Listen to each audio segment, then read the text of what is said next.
My title is Kahuna o Pale Tu, Ikaika Dombrigues. I have a title of our ancestors, and they had a title for many centuries. And I carry that lineage of Tahuna, of Lono.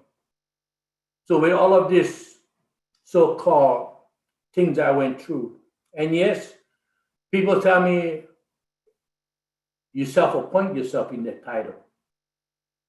I said, if I self-appointed myself to this title, I wouldn't be sitting here talking to you.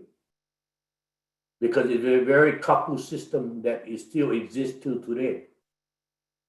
Kapu was not taken away. They made it like it does not exist. It does exist because I see my kupunas hala one by one because of breaking the kapu system. So in all what I have learned from Lono is the religion, the power of healing with all the forces of what we have here, understanding of what we are here as Kanaka Maoris, what is our purpose, and what is happening today. They told me 46 years ago what's happening today. So with all of this is in the area I am, and I speak for myself, that I honored them, all of my ancestors. My Hanai grandfather is Kavika Ka'alakea from Kepahulu, Maui. Harry Mitchell from Keanai. Auntie Abby Napi'ai from Hilo, Ho'oponopono. And all the other rest kupunas that is hala. I didn't want to learn from them. What I watched them is what they did. I learned the story they talk about. I learned about the life they live. I hear the stories of the sadness, how the practice are being misused, how the practice are changed. And it's not only the practice, the language you speak today. The practice today, the language is not our culture. But from hearing all of this, what I have learned through my ancestors, I'm steadfast. I will never change because the land that I step upon, it still exists. I was born and raised in Oahu, side of Papakolea. My grandfather told me, you need to go back where he was trained. He was trained back in the 40s at Haleokeawe. Heao Pohaku Omu, Havi, all of the heiaus that he was trained on the Big Island with his great-great-grandfather, Tuhuru o Paletu o Lono on Big Island. I go there and to honor the heiaus and make sure that it's not being desecrated. So with all of this, I am in the healing area, La'alapao. But the most area is the spiritual side of the religion that we don't talk about today. With all of this is to honor the ancestors that it will never die or be forgotten. If we forget, they will not survive. If we continue to practice what they taught us and to be steadfast, we don't change it. It's been there for thousands of years. When we change it, then we lose everything. Our children is lost. We need to have them to go back to the past to save what we'll be facing in the future. But of all this practice we have in the La'apa'au, we've been through it before when we lost half of our population. We survived. We can survive again. The part is this. The past is the knowledge we need to bring back. It's not lost. It's there. It's we the one have forgotten how to call them back. I do it every day. When I need my father, he's right there. It's like Star Trek. When you beam somebody, he's right there. You don't have to catch the plane or drive a car. But all of this, what I have learned and what I talk about is I experience things in life that a lot of people haven't experienced in the old way. And I've seen the ancestors, what they have shown that they still exist till today. It's we the one that of this era need to save our people. Mahalo, Ikaika, for your steadfastness. That's very clear that you are honoring the traditions of all of your kupuna. Babette, thank you. Babette, we haven't heard from you, and I do know a little bit about your kumu. Can you share with us your teachers? Sure. Aloha, mahalo kiakua, mahalo kupuna, mahalo ohana. I'm very happy to be here representing myself, not as Papa Ola Lokahi, but as a practitioner.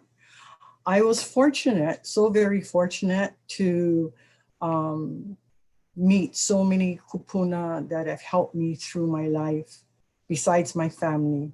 And but the three that taught me traditional healing, first of all, is Auntie Margaret Machado in Lomi Lomi, which is healing someone spiritually with massage.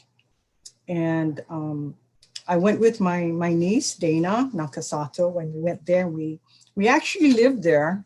We lived with her at K Beach for a whole month. And we would be trained Monday through Friday. And then Saturday, Sunday, we could go home or go shopping or wash our clothes. So every day we received a lomi, and every day we gave a lomi. And it was at K Beach, and there was like no high rises or anything down there. And it was just beautiful. The ocean. So lunchtime we would be in the water. But I think the greatest, the times that Auntie Margaret taught us was not during class time. I think I learned more during dinner, when we'd just be sitting around the table and just talking story. And I have found that kuka with kupuna, even if they keep repeating themselves, is so significant in what they want to pass on to you. And so I learned from Auntie Margaret, and I got very close with her family, and also her daughter who took over the practice for a while, Narita Machado. The second teacher I had was Auntie Malia Craver, and I went and asked her if I could be part of her class, if it was okay, and she said yes. So I went to her class sessions at Liliʻuokalani, it was QLCC at that time. And then the most significant kumu in my life was Papa Henry Awai. And at first, you know, I met Papa because I was trying to, as a oha at that time, I worked for oha, I was trying to kukua this group in planning this gathering with all this kupuna, all this la'au lapa'au kupuna from all the different islands. And so I helped him. And then he started to teach classes when he was in his 80s because he didn't want to die with all his knowledge. And so he interviewed every person, every student that wanted to be part of his class, he interviewed. And I was told by him that, or I just, by different people, that as soon as you walked in the door, he knew like who you were, who your family was, and come here. So it was just fascinating. And so I decided, as I was working at OHA and people were talking about la'au, lapa'au, and I said, I called Papa and I says, Papa, can I sit in your class? You know, I just want to sit and find out what this is all about, and what la'au, lapa'au is, so that when people call me at OHA, I would be able to share with them what you're teaching. And, you know, so I went to Papa's class with a clean slate. There was nothing written on it that would, what's that word? That's right.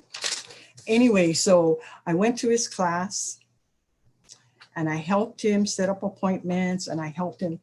And then I found, wow, this is really, really interesting what he's saying. And so I stayed with him and I helped him. So he did 2 classes in Waimea. He did 1 class in Honolulu, 1 class on Molokai.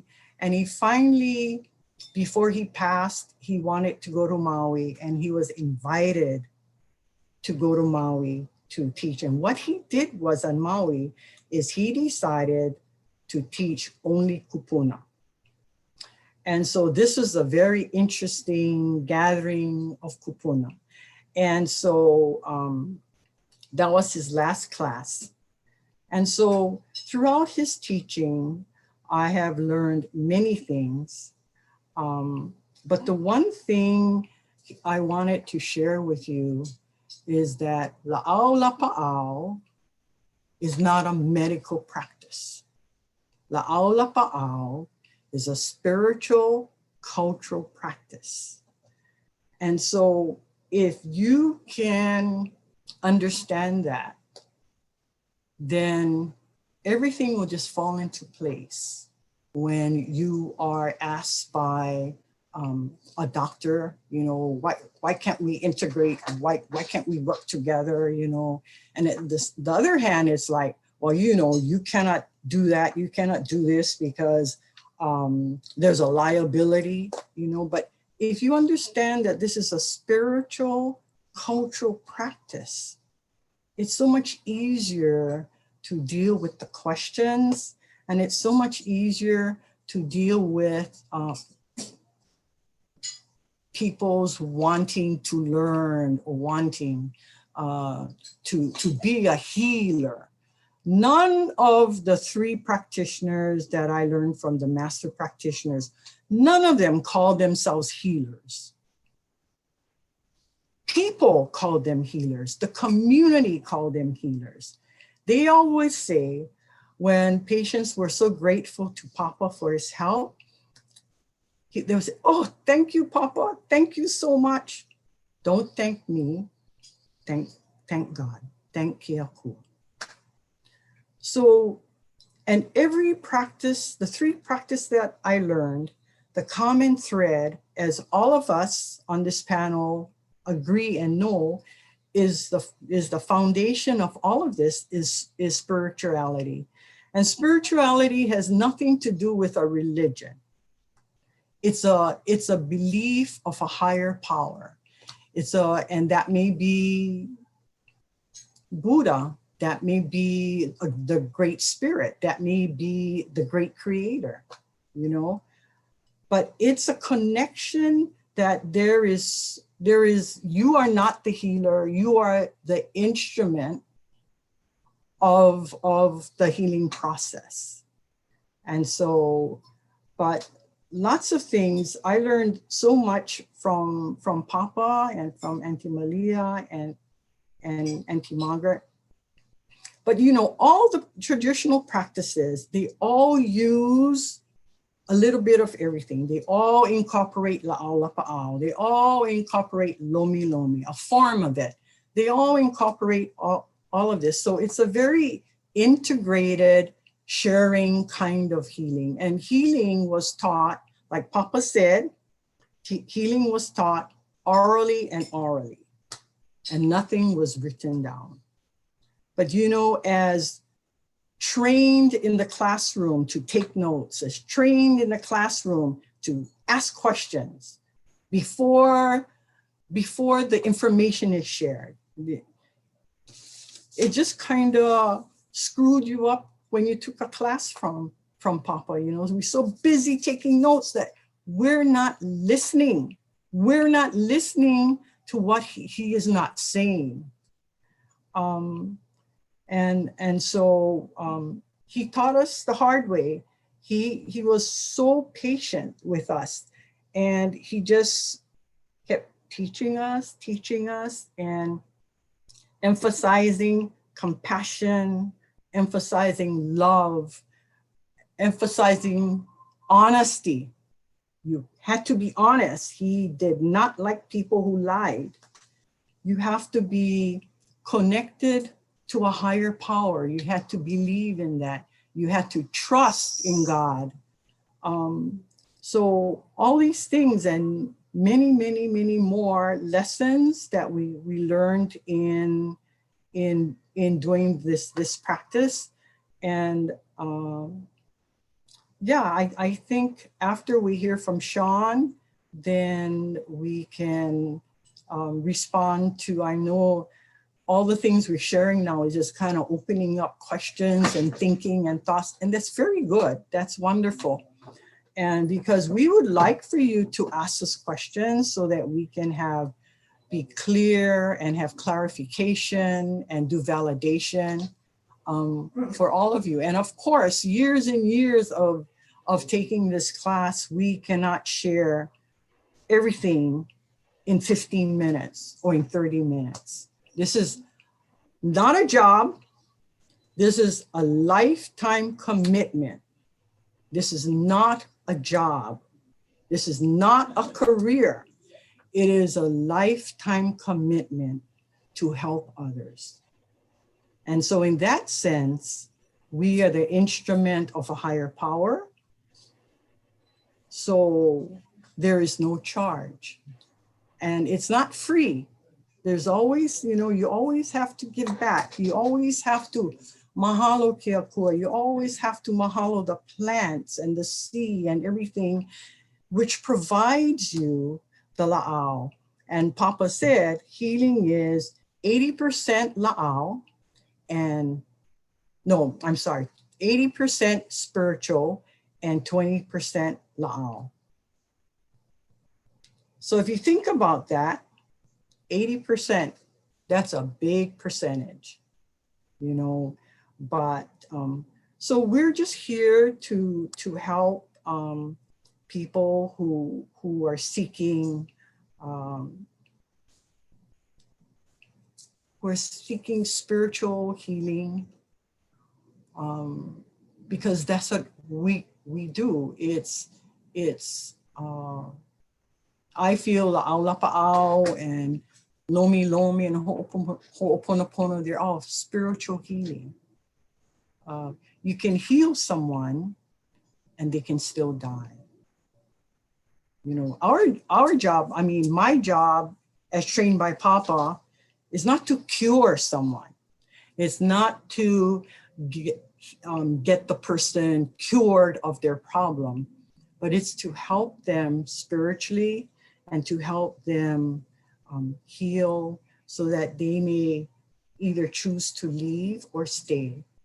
But it's going to be their decision, and it's going to be done in peace and with love and aloha. Thank you. Mahalo, Babette.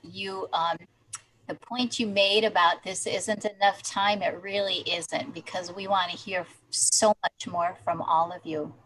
So Sean, from Kauai, I don't see you on the screen, but can you tell us a little bit about your teachers?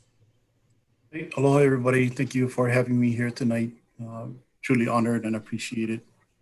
And, I was really taught your teachers show through your work. So if many times I did a lot of work and then, Kupuna would come up and they would say, oh, a long time I haven't seen that.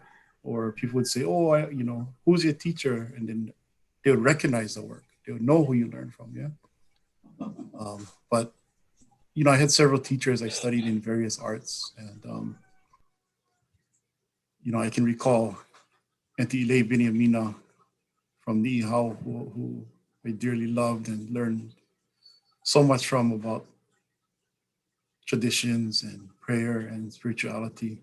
You know, fortunate to have worked with her for many years, as well as Pila Kikuchi, who was a well-known archaeologist here, and, you know, learned a lot about history and understanding of the culture through those studies, about working side by side with him while I was working with the university for about 10 years.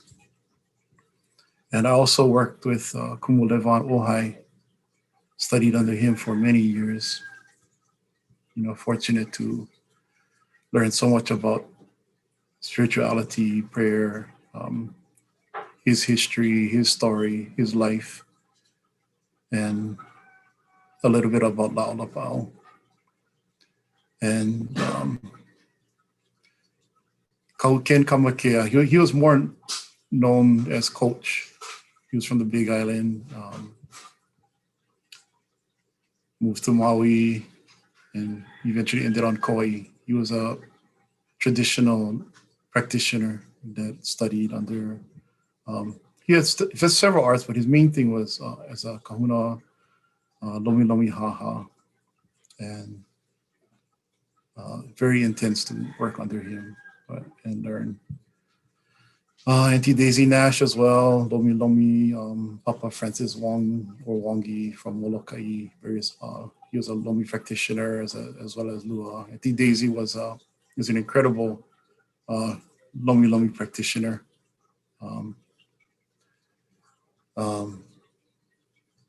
Papa Tom Takahashi, also from Niihau. He's been gone about a year now, and dearly miss him, but his prayers and practice was incredibly strong too. Learned a lot about his traditions. Still learning under a few people, Uncle Sensei Bruce Keolani, and Olohi Jerry Walker, who I've been studying with under for a long time also. And of course, you learn from your parents and everyday experience, your family, and things you do, yeah, and through the works of Keakua and the things that you see. You know, a lot of them they learned from their families that was passed down. And then, you know, like for Auntie Lei, a lot of things were through her traditions. On Nihao, Papa Tom, same thing. Uncle Bruce is through his Uncle David Nuhiva and their traditions. You know, and like Alacha is learning about Pule, Ho'oponopono, Laulapao, and various forms of lomi lomi. You know, Uncle Ken Kamakea, he was a student of Eve Kamahoahoa, or Brother Eve. And Uncle Bruce was also a student of Auntie Morna Simeona as well too. But yeah, so it goes on and on. But so fortunate to have these experiences. I spent a lot of time with everyone, one-on-one. Sometimes I studied under two of them at one time. You know, practicing various techniques of healing. You know, main thing they did was talk a lot about spirituality, that connection to spirituality, various ways of learning, just studying and practicing and storytelling. You know, we had shared experiences as well as through visions, dreams, passing up personal materials that they had, sacred items, the names, genealogies, about the Amakua and Akua, and also the Ha. And I know I mentioned practicing, but that's a lot of it. And it wasn't done in the classroom either. Yeah, all verbally, all through time and practice and patience and understanding and sacrifice. No books involved. You just sit down, learn. No classroom. I don't think you can get any kind of, you know, no type of spiritual exchange or profound spiritual experiences. Just you just need to be there side by side, one-on-one with them, and have that experience. And it's just an incredible, and I'm very fortunate. You know, there's a lot of things that cannot be known unless you actually experience it. And they do test you. There's a lot of tests that I had to go through, learning, recalling, and just a lot of stuff. But a lot of it is by far about spirituality. You know, that's the main thing that they taught. You know, first and foremost thing, I remember Ken Kamakia saying, when I first met him, he said, I'm going to teach you how to pray. And, I kind of stood back and said, teach me how to pray, kind of dumbfounded, yeah. But you never quite know how powerful prayer is until you actually work with someone at his caliber. And so as the others, the other people on the panel talked about, you learn about that, the amakua, the gods, be pious, honest, forthright, and above all, pono. That's what I had to learn, how to be pono. And, Ken Kamakea said, you always got to be truthful in things you do. For it is not truthful, it's not true to akua, and it's not pono.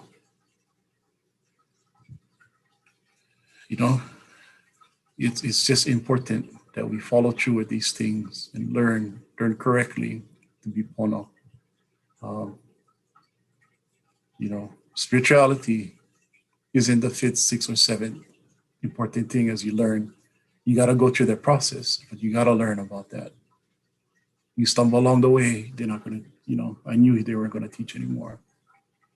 But many people make assumptions about Pule, but there is a process and method to prayer and to be connected.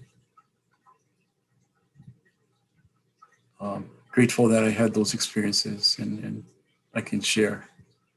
Mahalo. Mahalo, Sean. I'm going to stick with you a little bit. As you all know, my next question was going to be about the role of spirituality, but each one of you talked about that already. And I think because you know what the theme is, that it's with you.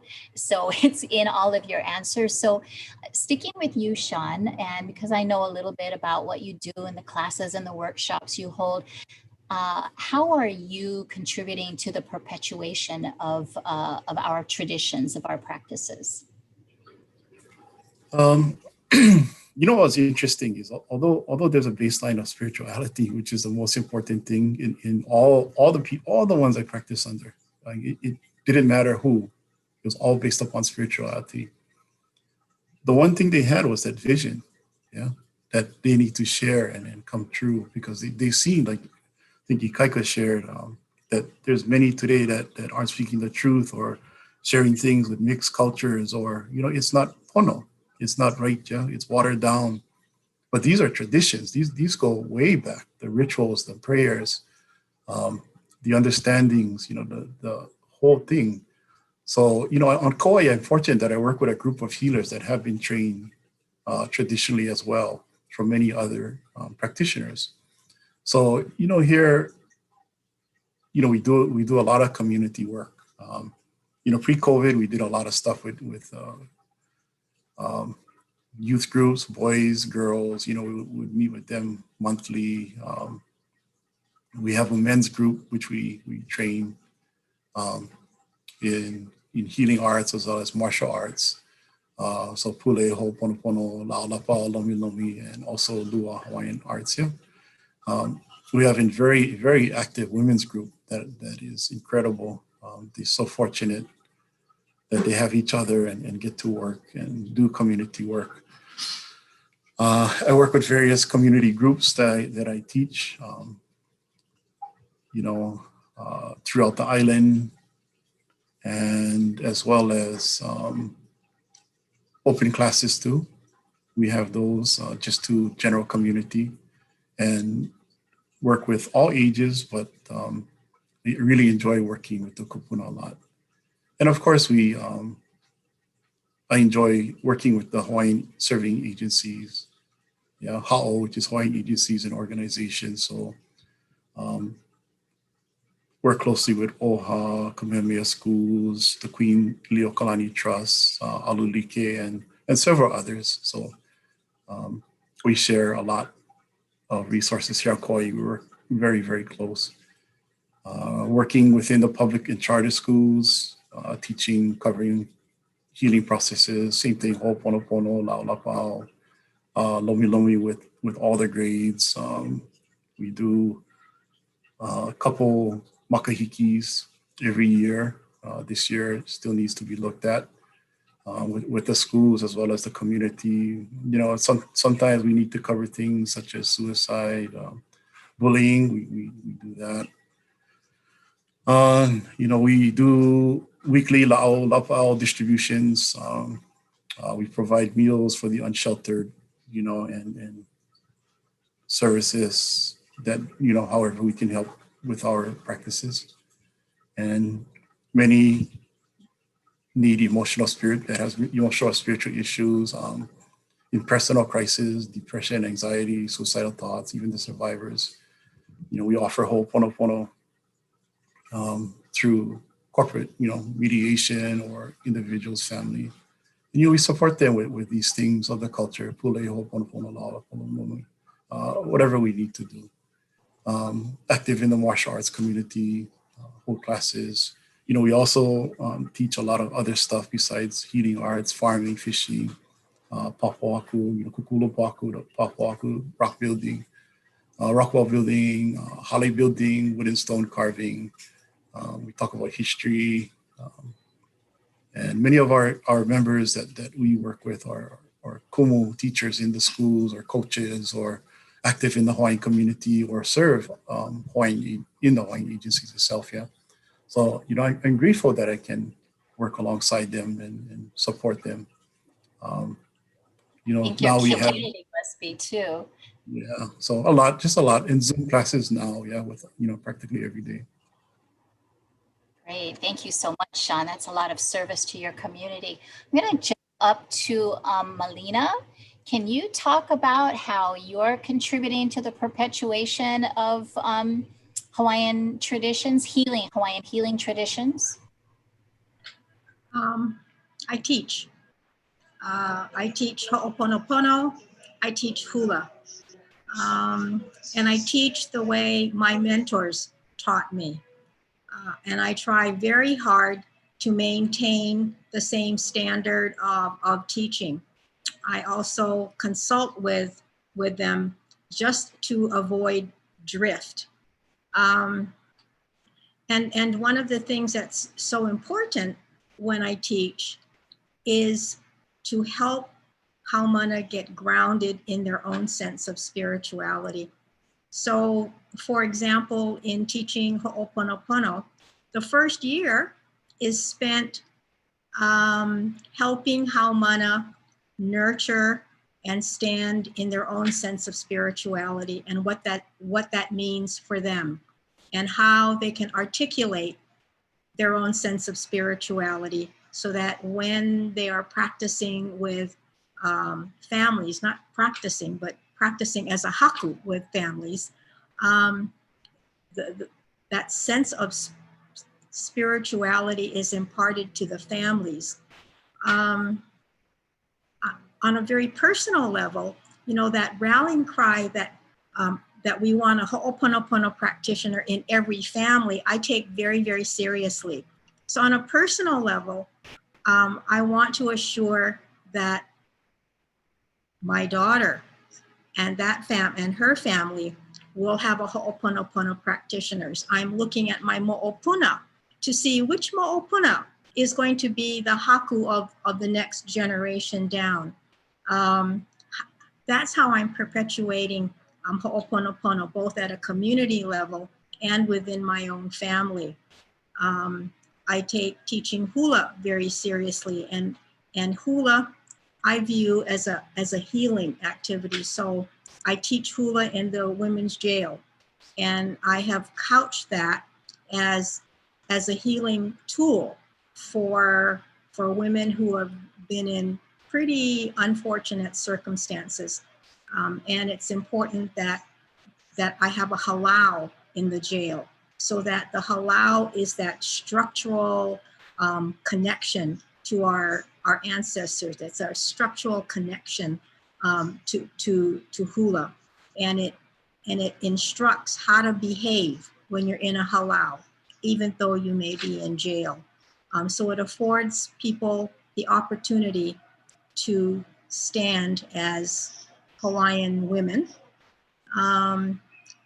and heal as Hawaiian women, and use hula as that tool to help them heal and to learn more about the culture.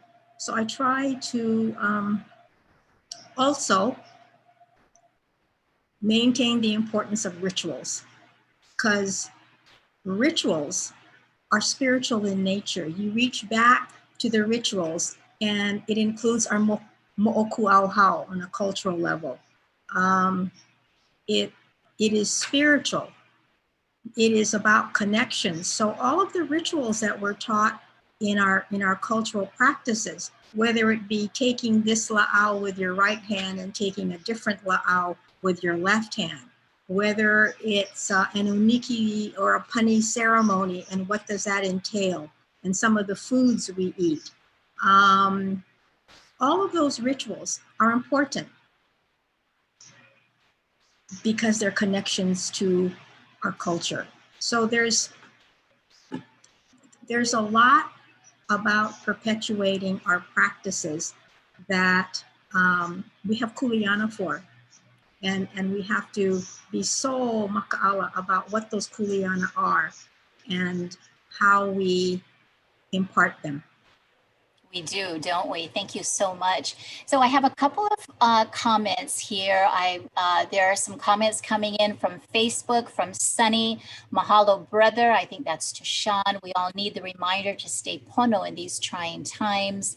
On Facebook from Craig. Our grandparents said, Pa'akawaha hana kalima, right? So be quiet, get to work. And then there is a question from Katie. How can we learn more and get involved? I don't know if anybody wants to take that question. Think about that for right now, because, you know, I only have a couple of minutes and I'm so sorry, but we're not going to go over because we have another really amazing panel following. And I'm sorry that I even have to do this, but to Ikaika and to Babette, what are the lessons we learn from our past, from our kupuna, that will help us to preserve the integrity of our practices moving forward? Okay, just a couple of minutes each, kalamai. But let's talk about moving the lessons from our kupuna as we perpetuate our practices.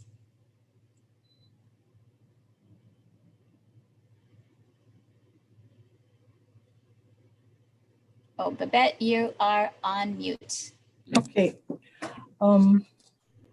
Lessons to perpetuate. You're giving me 2 minutes to answer that, right? Although it's taking me a lifetime to learn that.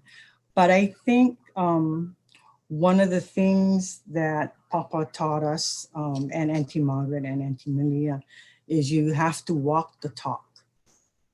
You cannot just talk about healing and about kindness and compassion, and the next time you bad-mouthing someone, you know?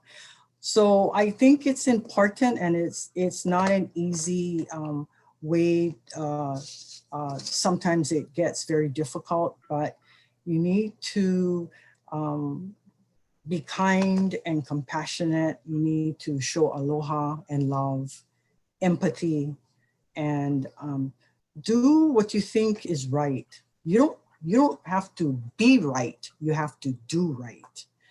And whatever you do or say should, as much as possible, should come from your heart. Mahalo. Mahalo, Babette. That was amazing. Ikaika. Well, one thing that I remember is this, what I have learned from my kumu is a life experience, one. What is perpetuated, what they taught, that faith is the most powerful thing that what they have taught us. to believe in it and how powerful it becomes, and to understand of who you are first in what you're doing in life, and making sure your life is pono in order to help others. Naneki kumu, naneki kumu hana, naneki tumulipo. With all these three categories in life, they will teach you beyond what we are as human beings for our people. In all the healing air we do for them to perpetuate for thousands of years of what we have here that they gave us, we must not let it dissolve.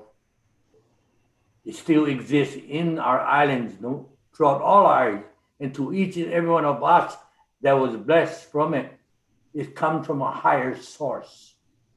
And this is what we are sharing with our people. Mhm. If you have a faith, use it.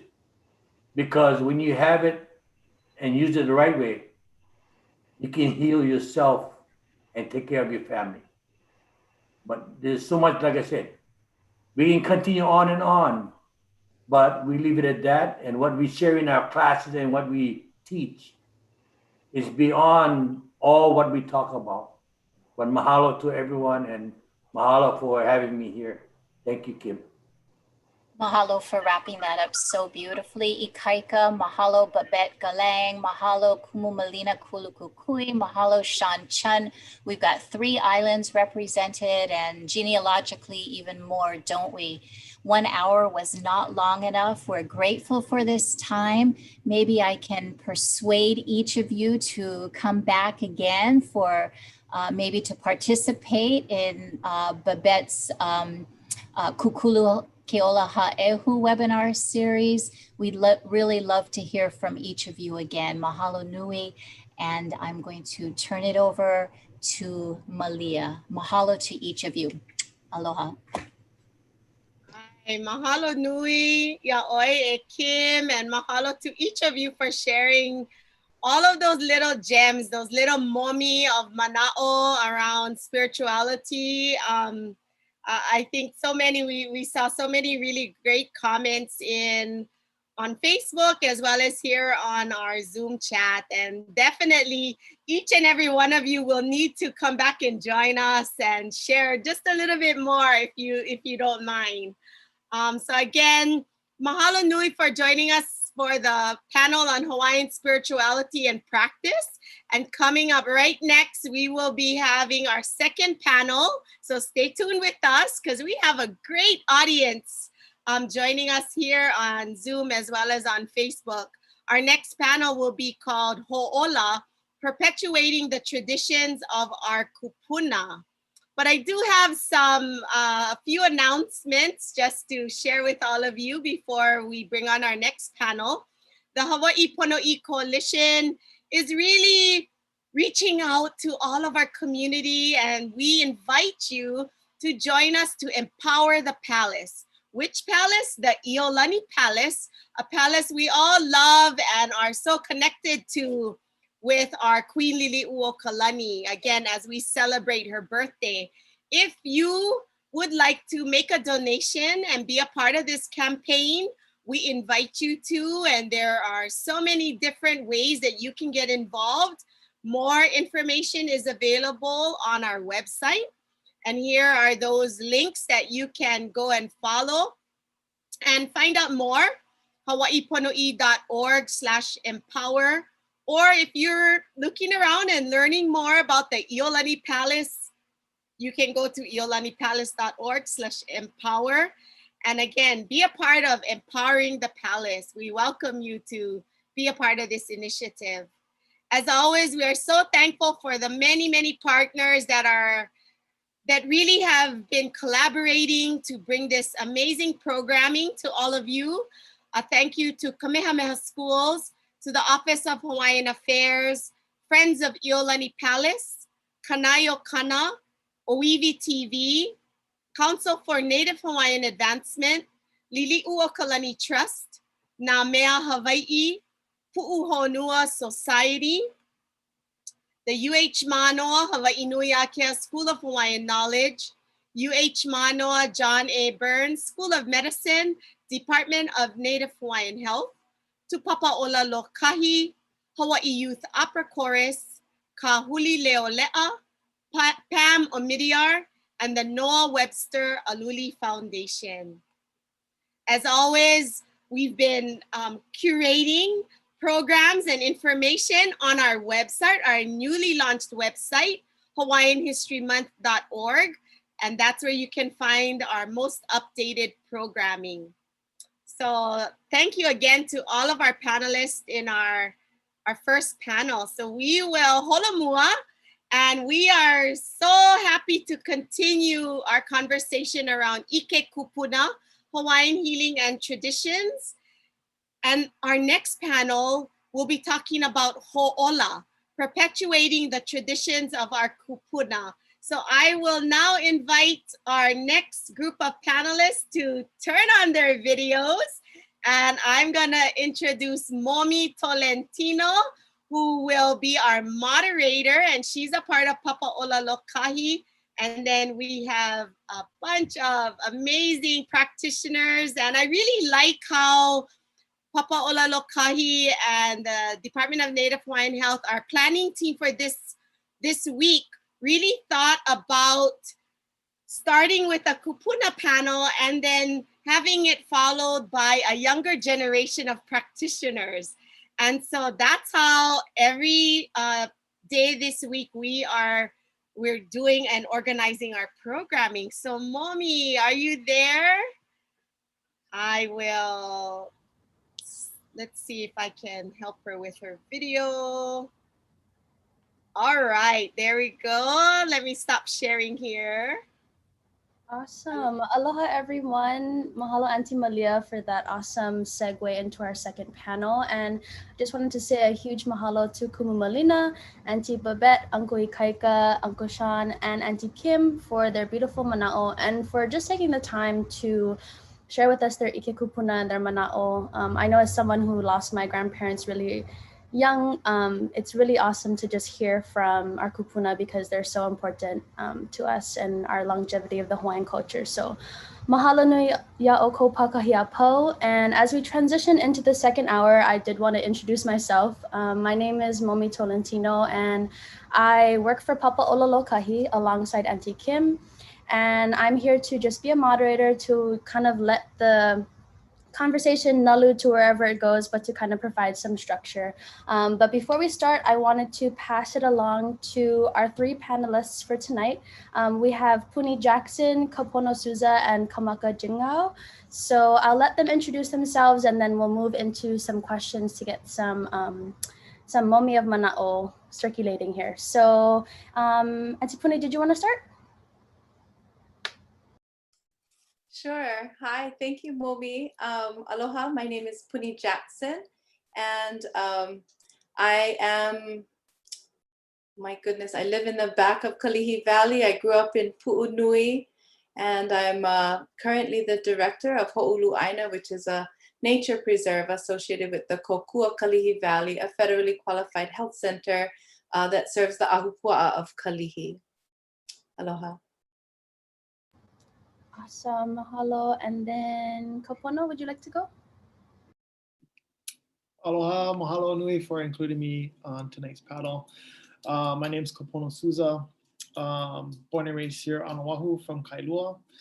I am a Lomi Lomi practitioner based in Kailua. I run an office out of Kailua. And yeah, that's about it. Perfect. Mahalo. And then we'll move to Kamaka to close us out.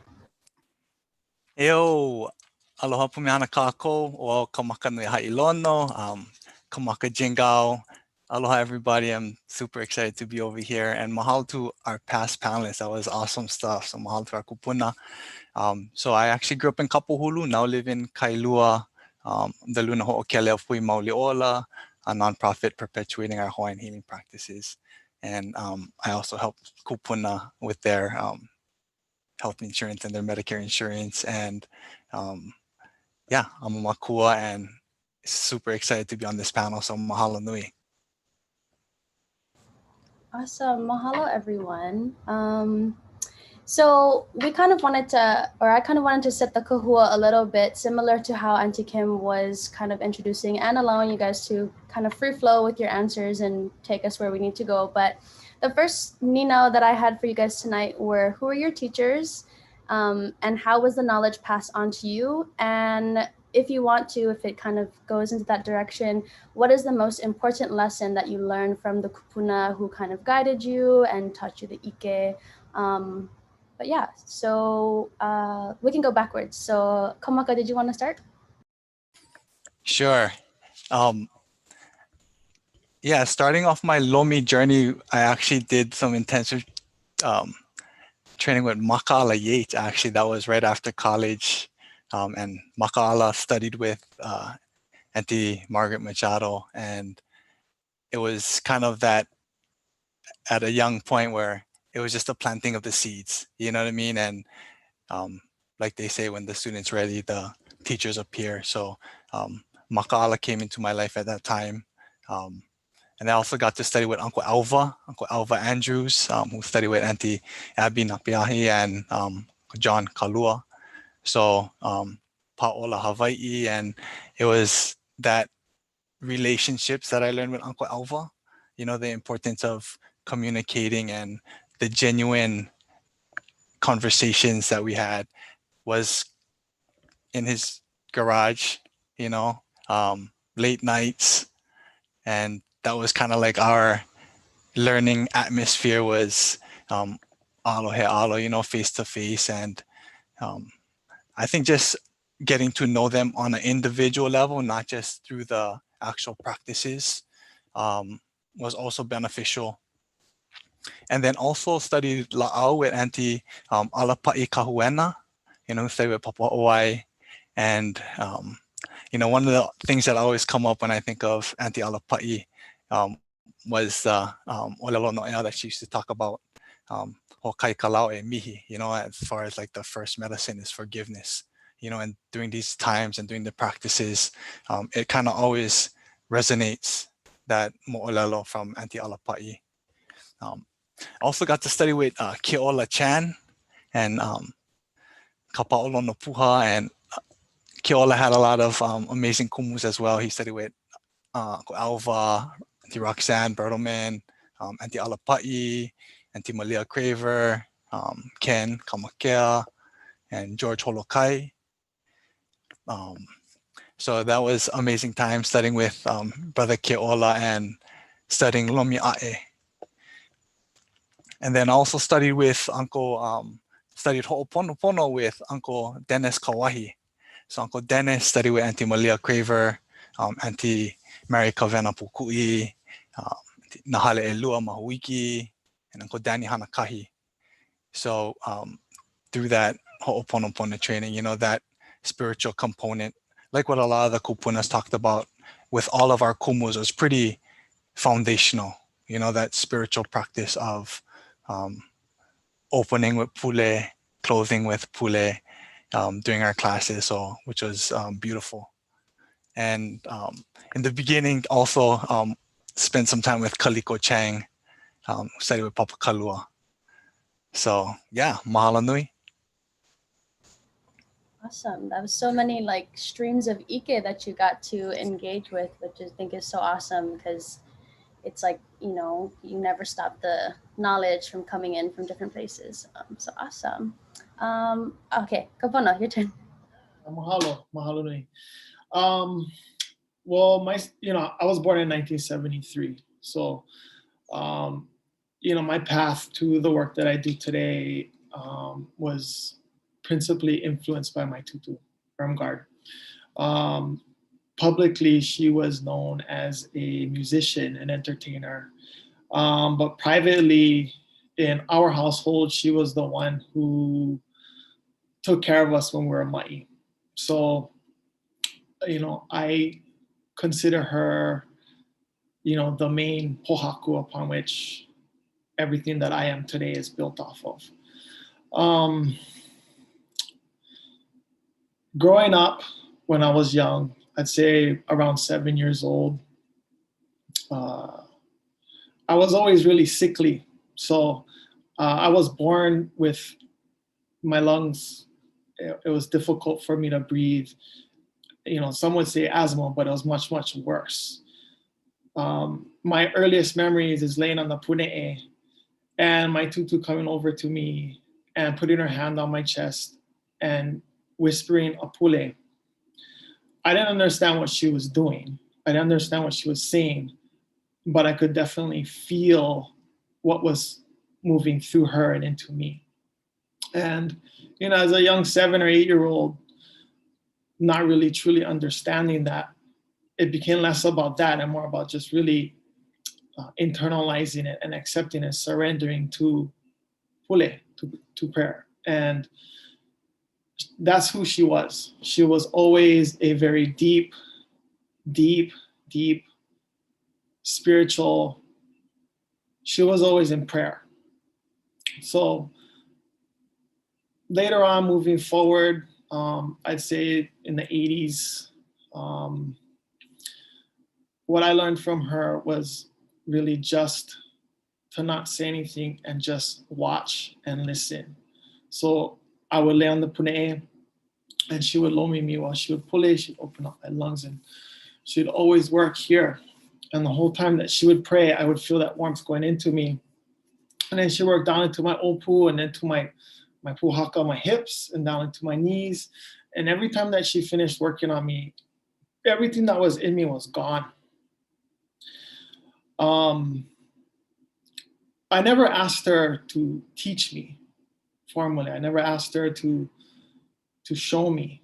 So it was less about what was said and more about what was felt and more about the power of prayer and touch combined. Later on, in the mid 80s, you know, she got injured. She got into a car accident and both of her knees were heavily damaged. And so for the next 3 years, I would go over there almost every day, maybe 3 or 4 times a week. And I would lomi, I would touch her. And it was through that process, the give and take, that she would show me, okay, this is where you touch. This is what you do. You'd hold here, you'd pull here, you touch here. None of that was started before we sat down, we held hands and we prayed. So I count her as my main pohaku with regards to lomi, which is what I principally work in now. So I consider her my main kumu. I also got exposed to La'aulapa'au through Uncle Butch Richards, who I got somehow lined up with in the mid 90s or early 90s and studied with him. We'd go on huaka'is all over and he'd just point out all these things. And I was so fascinated with the depth, the width and the depth of knowledge that he would be able to pull up and share. And I'd ask him all these questions and it was so amazing to me because he was always so willing to share without any limitations, without any kapus placed upon it. And then later on, in terms of me wanting to learn how to have a deeper understanding of who I am, and trying to reconcile, and I think a lot of us nowadays are trying to figure out who are we as Kanaka, who are we as Hawaiians, and I found that anchor stone for me was in the lomi. It was that way, that pipeline for where I could extract and pull ʻike through and apply it in my life. And then that's where I met and studied with Kumu John Lake. He really taught me how to vocalize through leo, through oli, how to really vocalize what's in my heart and how to communicate that, not just through the leo, but through the touch, bringing those pieces together. So those three those three I count as my pohakuki, my cornerstones. And as I move forward, you know, I consider a lot of my so-called teachers, not so much teachers, but ones who share. So I was lucky enough to my cousin Ka'au, who's not with us anymore. He was a Voyager in training in the mid-90s, and he encouraged me to get involved on the canoe, Hokulea Hawaiiloa. At the time, Hawaiiloa was being built. And I'd go down to the pier and help them lash, and was lucky enough to be invited to be participate as a crew member. And I think it was in '95, I was able to do the inter-island sails in Tahiti. And it was there, actually, for me, was kind of like a, how do you say, like a rebirth, like a second birth. It was the first hana, for me, it was a second birth. And that occurred when I was on Tapu Tapu Atea. And I saw all of our Tahitian and Maori cousins and on Tapu Tapu Atea, and it just is almost like something just came down from heaven. And the question that was posed to me by my aumakua is, what is it that you have to share? What is it that you have to contribute to your people? And up until that time, you know, I looked at it in the senses, what is it that we as Hawaiians and Hawaiian people out there in the consciousness are aware of? I mean, off the top of my finger, I could only think there was maybe people know of Hawaii as a place for surfing. What is it that we contribute, right? As Hawaiians, surfing, maybe hula, Hawaiian music. That's about it. And I thought to myself, well, there's so much more vaivai, there's so much more wealth of ʻike that we have. We're so much more vibrant and robust in terms of a people and the wisdom that we have. And for me, the answer that came down was, well, you know, your Kuleana is in Momi. That's what your tutu gave to you. That's what was shared amongst your kumu. That is where it's been a straight line for you. That is what your life work is going to be. So on the marae at Tapu Tapu Atea in 1995, I committed right there in front of all of my aumakua and in front of the akua that is going to be my life work. And that continues to this day. Moving past that, I got involved in makahiki tradition. I started a organization called Hoʻi Olono, which was really about revisiting the traditions of makahiki and trying to understand its importance for us as a lahui, because at that time, that was in 2001, the Twin Towers in New York, they hit the planes hit the towers, and I remember waking up, and I was living in Ka'au at the time, and I saw all of the I saw what was going on, and I saw that you know, globally, that whole shift in terms of the mindset had shifted over. But what hit me was, we're going into makahiki season, and this is not the time to make war.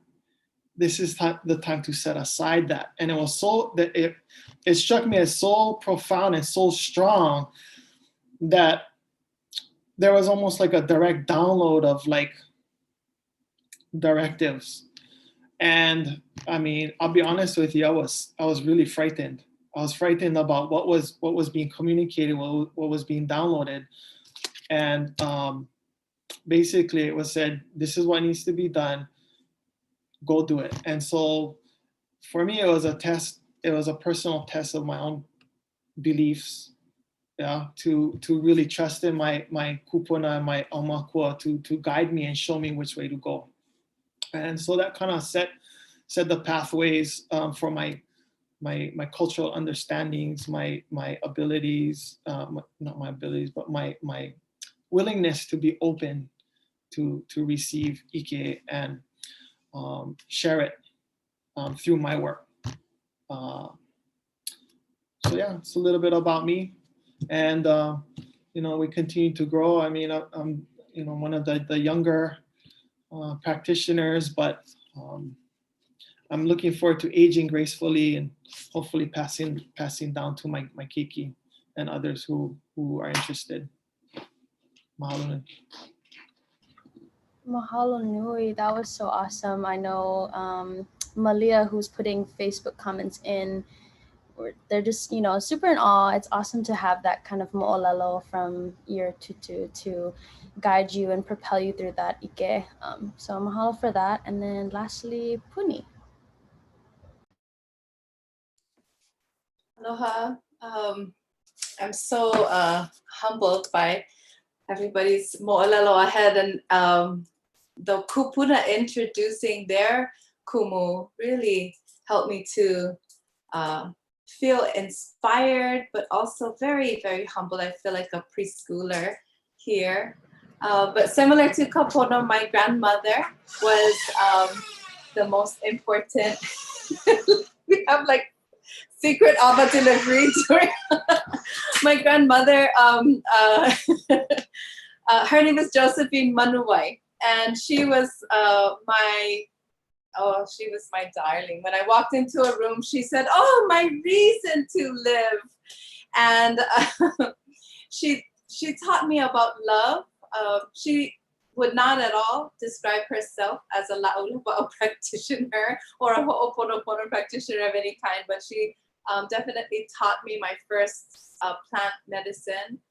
She taught me also by doing this idea of not just lomi lomi, but I was, she had a practice of shaping, you know, the infant. And so as an infant, I was shaped a certain way so that your hands are strong to do a certain thing. And she had an idea about how your head should be shaped so that you'd be smart. And I'm looking at my reflection here. I'm like, oh, Nan, you did good. So my Nana, her name is Josephine Manuai, and she also, actually Kapono, we're cousins. And so she was, she was married to the first cousin of Kapono's grandmother that he just described. And my grandfather's mother also taught her the plant medicine that we use in our family, just as like very basic. If you have hano, if you have asthma, this is the plant. If you have a boil, this is the plant, very basic. And but over time, I was blessed to spend time with other kumu, and I still don't go back to that structure of aloha and how I was raised as the most important teaching. But I did learn from Auntie Alapa'i Kahu'ena that she would come here to the back of Kalihi in the evening times, and I was blessed to spend time with Kamaka at that time and get to know this amazing kupuna that really what she taught I still practice, but it really was about her love, how loving she was, how forgiving she was. And my husband, Casey Jackson, he teaches, he has taught me a lot about la'ulapa'au and our own practice here in Kalihi, and he learned from Levan Ohai. And so it was nice to see Sean Chun on the previous panel, who also learned from Ohai. And I was blessed to spend time also with Alva, and I named him as someone who was really important, not just to me personally, Alva Andrews, but also to the work that we do here at Ho'olu'aina in Kalihi, that when his students need to feel close to him, they often come here. And I think while I wasn't a Lomi Lomi practitioner, I'm not a Lomi, well, I guess I'm not a Lomi Lomi practitioner. I didn't learn from him Lomi. He was a kumu that helped to shape what our work is about. And that's really important. And then the majority of my young learning was really around Olelo Hawaii. And so the blessing that I had to spend time with various mana leo really helped me to understand foundation. And so I was blessed to just have time with those kupuna who have now passed, and I think of little things that they shared. Uncle Eddie, Leah Craver, just little things, little small momi. They come back every day. But I wanted to name two kumu who are still in this aisle. And so Liana Honda is a teacher of mine that I still hold relationship to and still very close with. And even though it's an Olelo Hawaii teacher from a long time ago, she's really been more a teacher about life and culture. And then also Maile Andrade was an important kumu of mine. And I was an art student of hers, but she was a student of Margaret Machado also. And so sometimes it's not that you learn the shape. I always talk about learning shape. So you learn a shape of knowledge, or you learn the shape of passing knowledge or holding expectation. And so I named those kumu, even though there are many, many more, as the most important for me. And your question was, what was the most important lesson? And I think the one that strings through all of those is aloha, that my grandmother always used to say, love each other. And so I think of that. So awesome. I was super interested, and I kind of wanted to, if it's okay, to highlight you a little bit more, to talk a little bit more about the similarities versus differences, if they can even be put into words. How mana leo versus modern Hawaiian language speakers speak, because I think that it's such an interesting, like, I try to teach people, things about Hawaiian language, but I realize how different it is from, people who are from Ni'ihau or, spoke mana, who are mana leo. So if you could just give a quick insight on sort of like things that, you learned that are different or the same, that'd be super awesome. Sure. Yes, I was blessed to sit with Mana Leo and learn. And I went to school in Hilo. And so Hilo peeps are intense about Olelo Hawaii. And so I was sort of intense for a long time. But one thing, and you talked about Mana Leo from Ni'ihau. And one thing that I really loved was I would feel always really hila, if my olelo was, hema hema or u'u in any way, I would feel like, oh, hui kala mai a ole mako ka loa ka olelo. And always the answer was like, mea nui ka maupopo hikia ka ua ke wala'au, And so I think that the connection is really important. And I'm glad, Momi, that you brought it up, because I think that has to do with all healing practice, that it's important to learn correctly and to practice pono, yeah? And so our olelo, specific to our specific ahupua'a, our specific ohana, will have the rules, the same way our healing practice will have rules that my daughter will practice this way, because that's my way and my grandmother's way. But I'm not a policeman of practice, it's not my kuleana to go and noi'i and make kanawai for everyone else to make it just so. What's pono for them is going to be pono. It's going to be, got to be functional, And so the same with the healing practices. While I've been blessed to learn from different people, when it comes down to it, I know what is pono for me. And then I make the space for those that I might share with or teach to find the practice that is going to make them the most efficient in perpetuating the function of that practice. And sometimes that means that there's growth, and that's a little bit different from the generation that taught me. I feel that definitely, for sure. My mom grew up in the middle, so she learned from very traditional Hawaiian speakers and was teaching us who are very modern speakers. So it was an interesting household dynamic, but I was super appreciative of that. Awesome.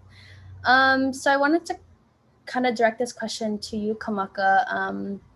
in that, how have your connections to Ike Hawaii, Hana Hawaii, Mea Hawaii allowed you, since that our kind of second half topic is about Ho'ola and changing times, how have those things helped keep you rooted, in your everyday life, but also during this very different and ever-changing pandemic life that we all live within?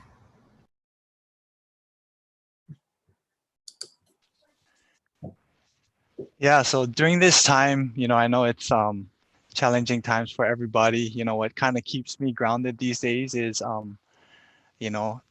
watching my 2 and 9-month-old daughter grow.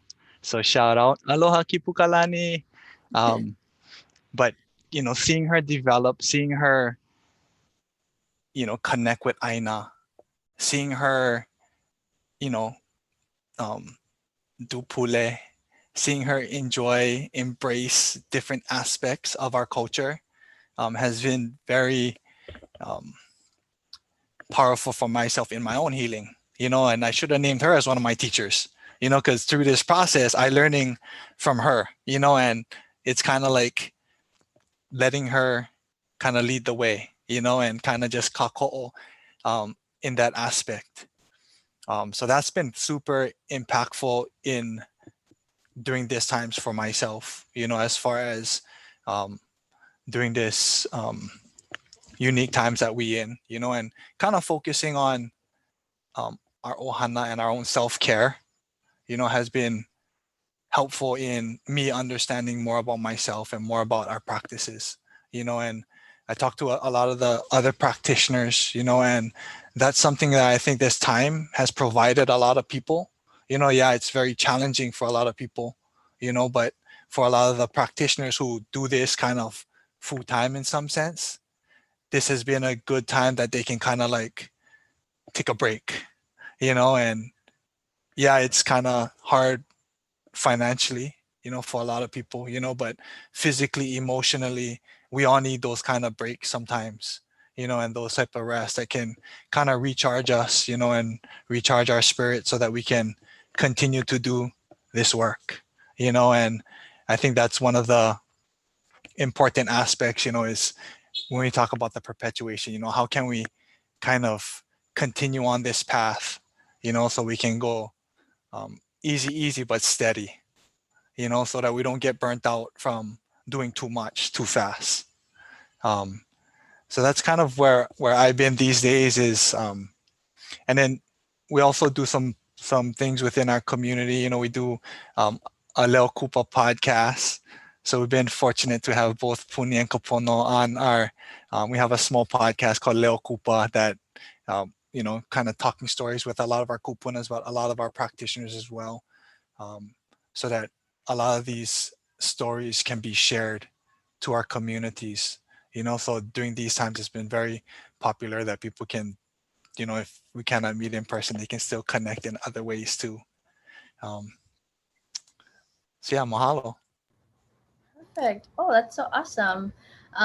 Do Puni or Kapono, do you folks want to talk a little bit about your experience on Leo Kupa, or kind of, how that was for you folks? Yeah, I'll jump in on this. Yeah, Kamaka, I mean, it's a wonderful thing that you guys are doing. What a great resource, like contemporary resource for us for anybody really globally to access wonderful teachers and practitioners, those who love sharing. And it's great to be able to provide that resource and have an audience, a global audience. I think it's important that more people hear a diverse group of voices that are rooted, I think, in Hawaii, mea Hawaii.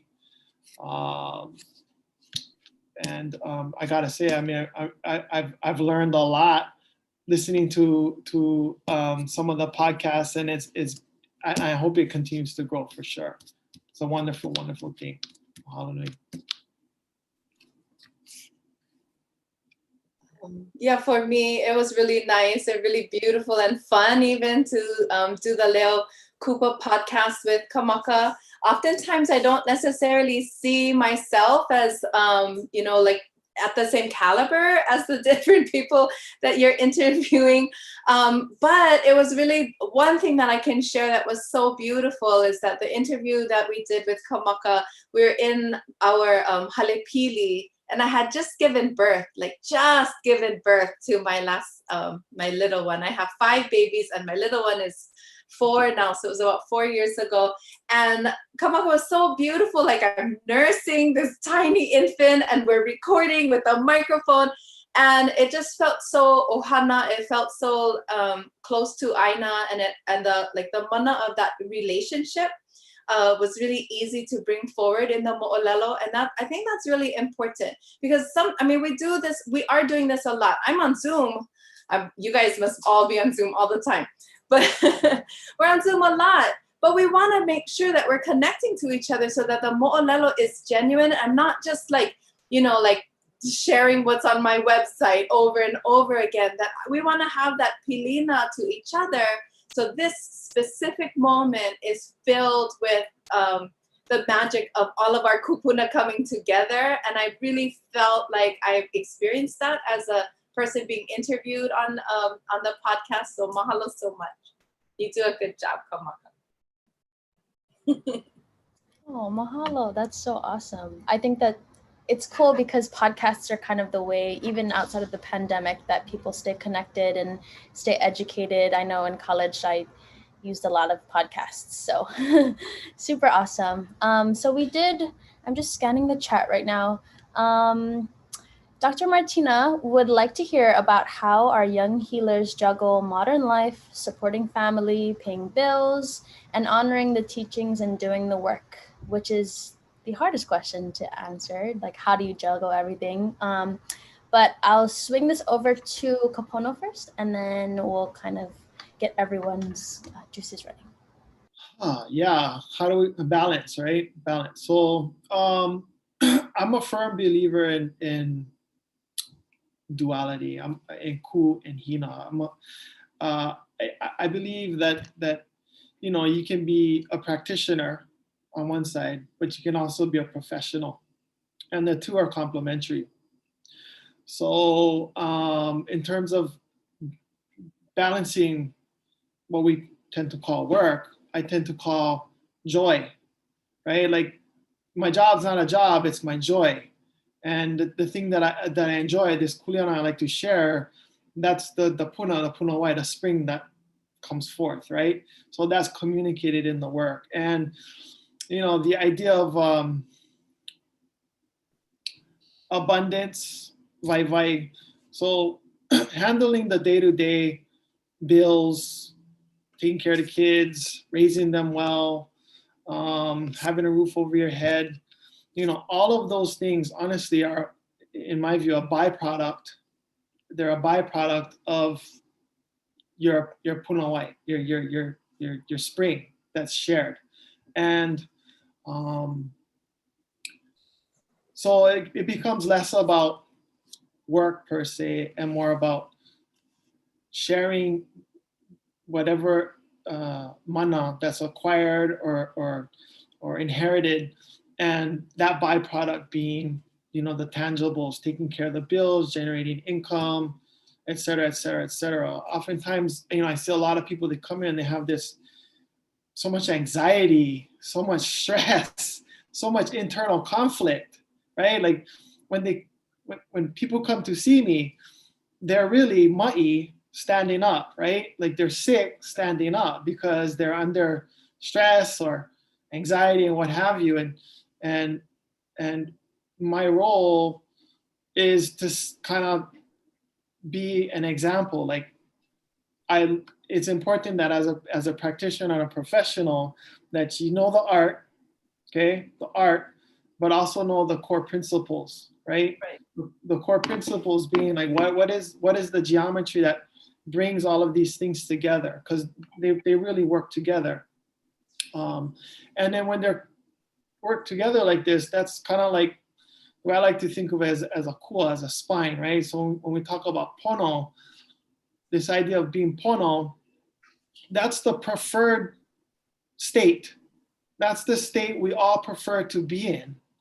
And when we get off of that kua, that spine that goes from heaven through you and into the ground, that post, that stable post becomes slightly off, right?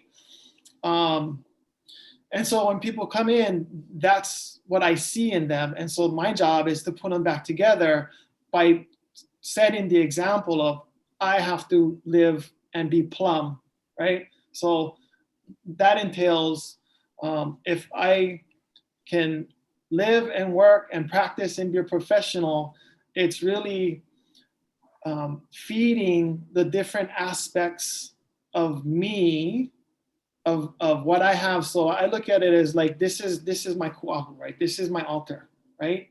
And when you do ceremony, it's important to kahea, ask for permission, clean the altar, feed, right? So this kuahu, my body, has to be fed, not just my physical body, but my mental body and my spiritual body. So those three bodies have to be fed good food.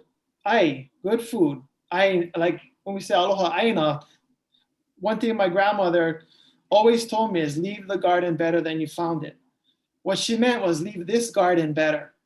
This is the garden you tend, right?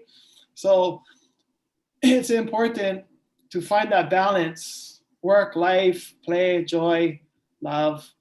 All of these things tend this garden first, because if this garden is well tended, the vai comes from it. So all of these other things, bills, house, kids, naturally flow. That abundance flows from that wellspring. So that's the kind of the way I approach things. I generally, that's where I come from. And so when people come in and they're ma'i, whether through words or through thought or through action or through touch, it's all communicated that way. So it doesn't have to be spoken necessarily, but I'm cleaning their kuahu. I'm tending their garden and helping them understand, so it's embedded in them. So when they go, they have a little piece of that seed with them. But that requires me to have enough to share, right? So I'm no good broken. I'm no good if I don't take care of myself. So it always starts with this here, this kuahu first. And that's how we do it. So yeah. Wow. Definitely how we do it. Awesome. Puni or Kamaka, did you folks want to chime in? I have one more question after this. So if you guys like save your breath, can, but if you guys want to kind of touch on that question that was in the chat, can. I have a little thing to say, and then I'll let Kamaka answer, is that I love and I'm so blessed to have many close and dear friends who are Lomi Lomi practitioners. And I'm also blessed to live and work in a beautiful Aina space that is full of food and forest and air and space. And so my daily moving is always feeding that kuahu, whether I'm paying attention or not. And at the slightest sense that my kuahu, that this kuahu is not, I'm gonna be calling my dear Lomi friends to be with me and help me stay straight. And I sometimes do it every time, but I think this time of COVID has helped me to see that maybe it's every day, it's every moment, it's every thought, and you're really listening. It's not like a latte moment. It's every single moment. If your kupuna are telling you stop, you stop. If they tell you drink water, you drink water. If they tell you go to the ku'ahu and make the ho'okupu, you do that immediately. And I think that listening, because everything is moving so fast in this time, is really important. And then for me, I'm on my screen, I'm referring to Kamaka, but to call on my Lomi friends to keep me straight is really important.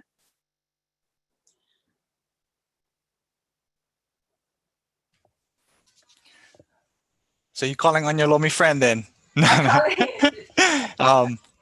and that balance aspect, I think, Kapono touched on it a little bit, is that passion. I think that keeps us going and that keeps us motivated, you know. So I think when we stay doing things we love, not stuff that we need to do, you know, that balance kind of flows naturally, you know. So that's kind of how I always like to look at it is, hey, we got to make sure that we love what we do, you know, and we can do that every day. You know, if we can do what we love every day, then it's my kai. Awesome. I think that's one of the biggest lessons I learned coming out of college is like, if it's not going to make you happy, then we're not doing it. Which I'm still learning to do. Sorry, just kind of scanning the chat. So we have people joining in from everywhere. Mahalo to everyone for chiming in, and you folks can kind of read through. They have such beautiful words for you folks. But I did want to focus. My last question is kind of a little more open-ended, but I did want to kind of focus on, you know, as we try to transition out of this time of being in a pandemic as much as we possibly can, and kind of, you know, what is the new normal? How can we prepare for the future of our lahui? So how can we continue to have these conversations, to learn more, to, you know, instead of becoming disinterested, becoming more interested in these ʻike Hawaii? And how can people, because I know some of you are tuning in from other places, how can people who, you know, aren't in Hawaii kind of tap into those sources of knowledge and those streams of ʻike, and to continue to stay rooted during this time of change and, you know, huling of everything? We'll start, Kamaka, we'll go first and then we'll go backwards. I think one of the important things in this transition gonna be the importance of connecting with Aina, you know, and getting people together to gather together. I love what they're doing at Punima at Ho'ōla Aina, you know, of having that space of being able to connect to Aina, you know, having that spaces of Lomi, of the La'au over there, you know. So we need similar things all over the island, you know, just to give the accessibilities to our communities, you know. And with the Aina, I always think of all of the lomis that we did within the communities, you know, with Pa'ola, with Pa'olonopuha, with Hui Mauli'ola, working together as a community, side by side with your hoa, working on people. Those are some of the best joys of doing lomi, you know, is working on with the community side by side. And I think if we could continue to bring our peoples together in that sense, that would be beautiful. Everybody go to the lo'i. Let's go, Kapono. Okay. Yeah, I definitely, I want to echo Kamaka. You know, at the core, I think it's really looking down and putting your hands and digging into the Aina.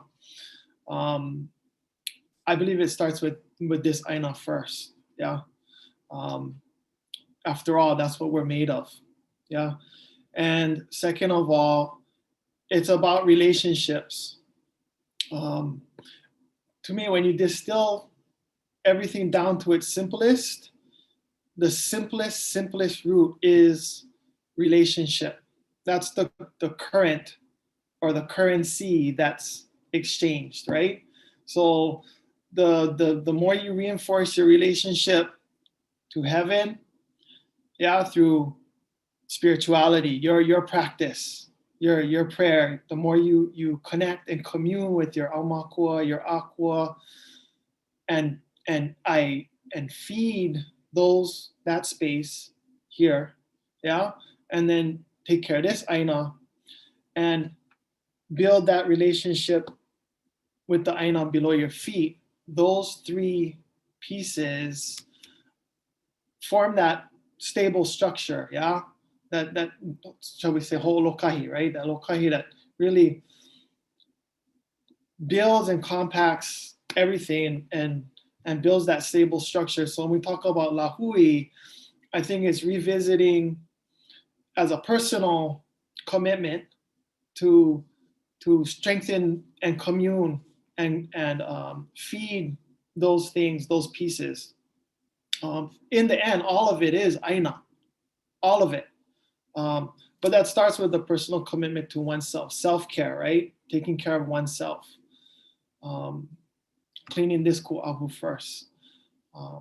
So with regards to the lahui, the more that collectively we can reaffirm and commit to practicing that in earnest, and strengthening the relationships between heaven, yourself, and the aina.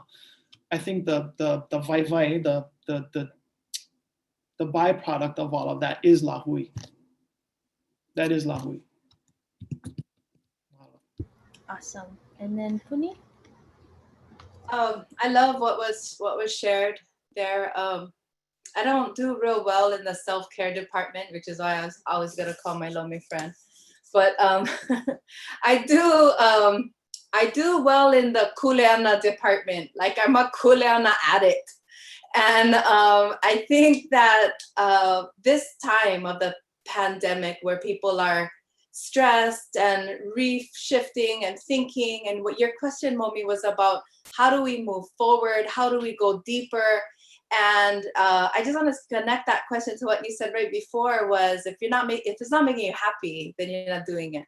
And I just want to like put one more thing is to find the kuleana that makes you happy. Find the kuleana that makes your gift like turn on like strong lights, like the mana is like pouring out of your face all the time. You know, that when you find that kuleana, I think it's not really a question of like, am I taking care of this or taking care of this? Because you're just driven. You're just driven. And so I wanted to share this little mo'olelo that kind of reflects to what Kamaka had said which is, I don't know, a couple of weeks, I don't know how long ago, I went up to one of our ku'ahu here on property, and I had a little sickle, and some of our crew was in the mala, and there was, pulling weeds and stuff. So I normally, I'm kind of like office lady, boss lady. And so but I was in there and I'm like, just with my sickle, I got clean. And everybody got real quiet, because I was at the cleaning the weeds, because we was gonna have ceremony after. I'm like, no, it's okay. You guys can keep work because I'm just pulling the weeds. I'm just cleaning the weeds. And Kanoa Okane, who's one of our staff here, he said, yeah, but pulling the weeds is the pule. And I said, you're right. Yeah, you're right. Pulling the weeds is the pule. And he said, yeah, I know I'm right, because you taught me that. And so I think it's not as complex, but we forget even our own lessons, yeah? That making clean is the pule. Finding your kuleana and doing it is the self-care.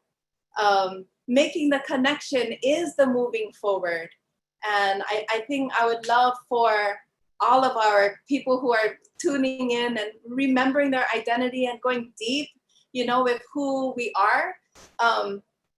Pull weeds, the real weeds, the fake weeds, the conceptual weeds, the weeds in our heart, Tutu Hale said, pull them out by the roots so they don't grow back. And I think that's, I guess that's my idea right now, pull weeds. Perfect. Mahalo everyone for those, for all of that ʻike. I know that Meleana in the chat, I believe this is Auntie Mele, she said, this is more than a pandemic because Papa Honua is telling us what we should be doing during this huliau. What are your visions to care for her? And I kind of wanted to pair that with, if you guys answer that question and then kind of have any final closing thoughts, because we are coming up on the hour and I want to make sure we honor everyone's time. So if you guys want to just close them out, can. We'll go. Sorry, Tiffany, can you go? And then we'll go the other way. Okay, we'll go backwards again. Aloha, Meleana, that's awesome. So the question is, what is the question? I didn't understand it. I cannot see on my thing. I think kind of tagging on to what we we're talking about, sort of like what are the visions to care for Papahanua? How can we specifically, like how Kamaka talked about Aloha Aina? Yeah, we didn't need a pandemic to learn what we need to know. We already know what we know. We was already hurting before, and we're already healing already, and we're going to continue. This is not the first time that a pandemic has come to our shores. We've survived colonization. We've survived the influx of all kinds of ma'i of the kino and ma'i of the mind. This is a time for us to heal in all of the ways. And so if you wasn't listening to Mama Honua before, then great. This is a great time to start. Awesome. And then we'll go, I believe, Kapono. Yeah, what more can you say? I mean, Puni hit it right on point. None of this is new, and this will continue. I mean, this is the ebb and flow, the give and take, right? This is how things flow. But in Hawaii, I honestly think we have an opportunity. I think we have an opportunity to really be a piko for the world, because it's easy to look around and say, wow, everything is in chaos and crisis. But it's just as a matter of perspective. It's to say, well, this is an opportunity to show the world that we can set the example and lead. And I really feel like out of crisis comes courage. And that's where we, as Kanaka Hawaii, we have, it's going to require us to really take ownership and stewardship, right? Because I find myself apologizing to my kids, and I'm apologizing to them because this is what they get to inherit, right? And it could go either way, but it's really about us committing without fear. And I think that's where a lot of us kind of draw the line. We're afraid to step onto the other side. And really, there's nothing to be afraid of. And I think for us in Hawaii, that's where we are right now. This is the time where we can koho, yeah? We can really choose without fear. Now, there's a generation, there's two, I'm a Gen X, but there's the millennials and the Zoomers. There's this big group of us that really are in a position to take all of that ʻike that was shared with us by our kupuna, which is so value and ono to us, and really make it real without fear. And I think that's where it's going to come down to. So I'm actually optimistic and confident that that's the outcome that we get to share with the world. We are the piko, and it's time that we prove it, share it, do it without fear. Wow. Awesome. Kamaka, before you start and give your mana'o, if you could also, when you're pau, give us a closing pule, that would be super awesome. Yeah, mahalo. Hikino. So final thoughts is, aloha aku, aloha mai, malama aku, malamo mai. We're just going to continue that cycle of kokua in each other, and then our lahui will be super strong.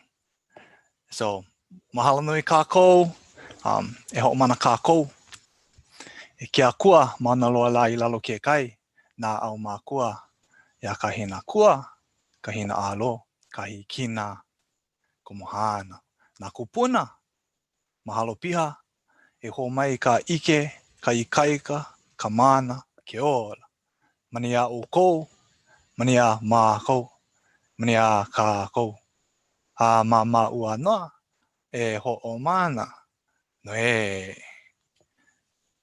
Mahalo nui. Awesome. Mahalo nui. After going away for 4 years at college, it's so awesome to just hear Hawaiian language all around me. But just wanted to say mahalo to all the panelists for tonight. Kuma Malina, Auntie Babette, Uncle Ikaika, Uncle Sean, Puni, Kamaka, Kapono, mahalo nui to everyone. And Auntie Kim for showing me a great example on how to moderate a webinar. I wanted to pass it over to Auntie Malia so she can close us out. But mahalo, everyone. Awesome. And aloha and mahalo nui to all of you. It's been such an honor to nanea pu me oko, ho'olohe I ka ona ho'i o ka ai, ka ona ho'i I ho'ola ana I ke kino. It's been really just amazing to hear all of your mana'o from our Kupuna panel to all of you. Again, Hawaiian History Month is so honored to have all of you join us, and this again has been day 2 of Hawaii of week 3, and our theme being Ho'ōla, and we've just been loving it. You know, we will be back tomorrow. We invite all of you to join us again tomorrow for our 3rd day of this week, and the theme is going to be Aina Momona. So, you know, you gotta go look at our HawaiianHistoryMonth.org website. It'll give you all of the information you need, and it'll tell you who are our amazing speakers. Just a hint, Anakala Herbert Home, Anake Claire Hughes will be joining us, and so many more. So I'm excited for our panel tomorrow. We even have a screening of a short film that we're gonna start off with. So it'll be a great time to join us. Again, we are reaching out to all of you and putting a kahea out. If you would like to be a part of the Empower the Palace campaign, we invite you to join us and to learn more about ways that you can contribute. And then we do have some makana to share with all of you. I want to say a mahalo to Maile Meyer and Namea Hawaii for providing a lot of these different makana, like the Hawaii Pono'i sheet music, maybe even the diaries of Queen Liliʻuokalani, and also a copy of the Ku'e petitions. So many great makana to share with all of you. You can find out more information on our website, hawaiipono'i.org/empower. And we're actually gonna try and put a feature on the front of our page so it's easy to access. But again, if you wanna contribute, we welcome you too. I wanna say a big mahalo again to all of our presenters and our moderators. Mahalo e Momi. I wanted to make sure that we also said mahalo to you. To all of our partners, to Kamehameha Schools, the Office of Hawaiian Affairs, Friends of Iolani Palace, Kanai Okana, Oiwi TV, Council for Native Hawaiian Advancement, Liliʻuokalani Trust, Namea Hawaii, Pu'uhonua Society, the UH Manoa Hawaii Nui Akea School of Hawaiian Knowledge, UH Manoa John A. Burns School of Medicine, Department of Native Hawaiian Health, Papa Ola Lokahi, Hawaii Youth Opera Chorus, Kahuli Leolea, Pam Omidyar, Noah Webster Aluli Foundation. And of course, I gotta say mahalo to all of you. We've had such a great audience join us today here on Zoom. We gotta thank all our friends that are joining us on Zoom. And you know, we've had almost 200 people on our Facebook Live. So we're thankful for all of our partners that are feeding our social media pages with such great, positive, and uplifting content. So again, mahalo for Hawaiian History Month for celebrating our Queen's birthday throughout the month. Again, visit us at hawaiianhistorymonth.org. Aloha, everyone, and ahui ho. Come back tomorrow.